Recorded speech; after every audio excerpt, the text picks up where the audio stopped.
Hi, hello everyone. This is Extreme League Wrestling, the internet's busiest wrestling nerd. And it's time for a review of wrestlers' music. So, as you would imagine, a lot of highly talented individuals, such as professional wrestlers, have multiple other talents that fare outside of the squared circle.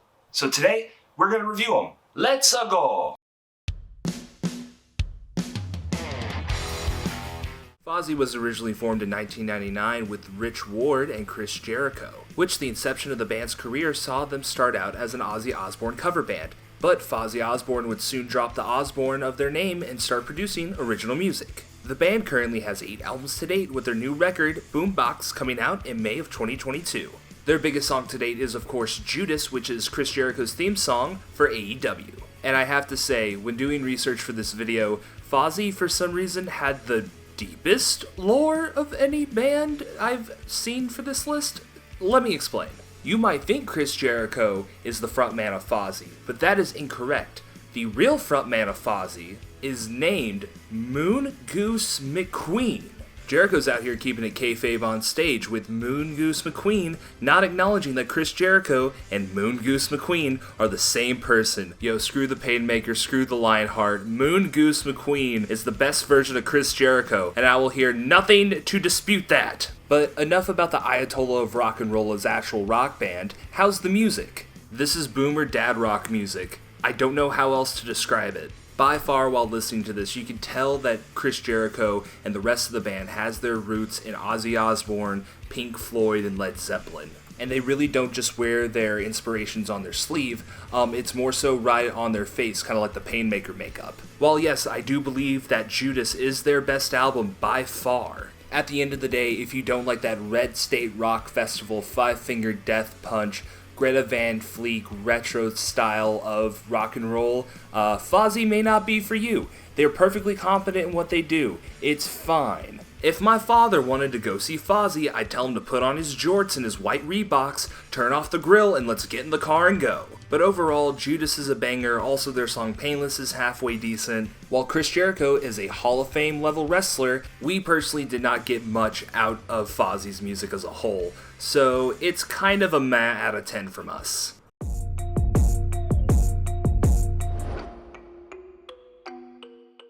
Montezi and Swerve Strickland, of course, host the very entertaining Swerve City podcast, and the two also release music under the same name. Swerve Strickland, like Chris Jericho, also walks to the ring to one of his own songs. Because it's whose house? Swerve's house. 'Cause I swerve when I drive, yeah, I swerve when I drive.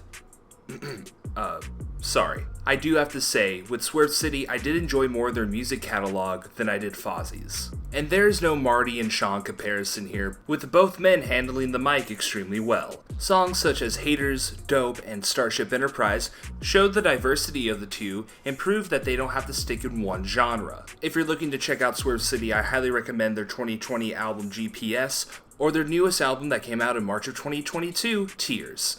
A personal highlight from the album is Big Sis Birthday. Swerve Strickland is of course a phenomenal wrestler, currently tearing up the AEW Tag Division with Keith Lee, while currently holding the AEW Tag Team Championship. And as a musician, I mean this in the most positive way possible, I'm gonna give it this Keenan and Kel meme out of 10, because I don't know when else I'm gonna be able to bring this up. Mickie James has not only had a long historic career in the squared circle, but also on the mic as a country singer, self-releasing her debut album Strangers and Angels on December of 2010. Mickie James later released the single Hardcore Country, which has gone on to be her theme song outside of WWE. And Mickie has not stopped releasing singles since her debut, with her last release coming in 2021 featuring Chapel Hart called Grown Ass Woman. And while Mickie is by all accounts a great singer, her brand of country music doesn't personally resonate with us. Let's see, what's the best way to describe this? Y'all remember that show Nashville with Hannah Panettiere? It's kind of like Nashville country, not the city, the show. Their cast would record original music for the show, which is great, but also, looking back at it now with hindsight, it's very overproduced, and that's kind of how Mickie's music lands with us. So while Mickie is a certified Hall of Famer, I'm just gonna have to give her music a meh. Hardcore Country is still a bop, though.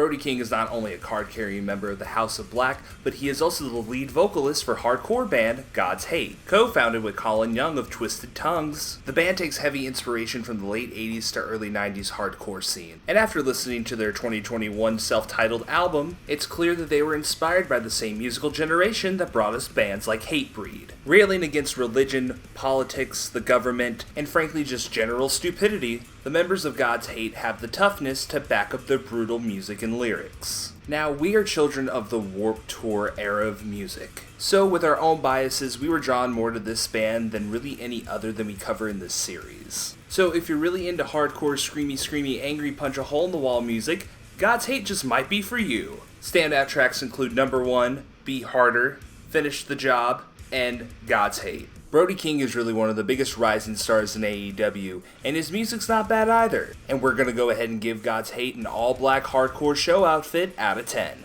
And speaking of Warped Tour, Yep, this is it. This is the whole reason why we made this list, was just to gush about Every Time I Die. And of course, Andy Williams, aka The Butcher, is the guitar player for... was the guitar player for Every Time I Die. Gosh, every time I'm reminded that this band isn't together anymore, I wanna die.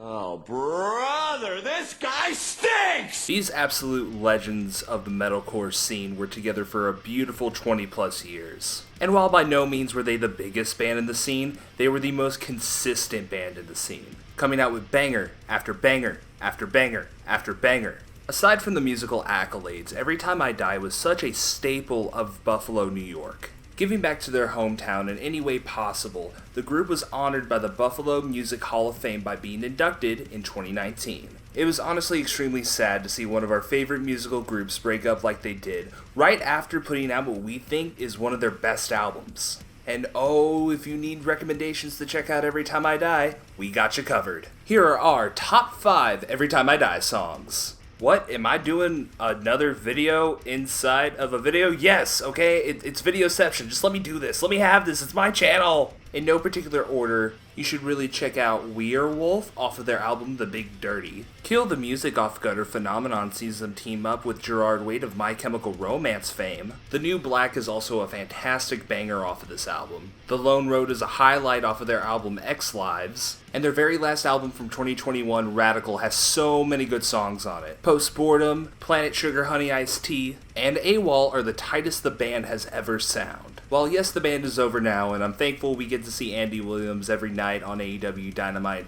it is still extremely somber to know that we're probably never going to get another Every Time I Die album.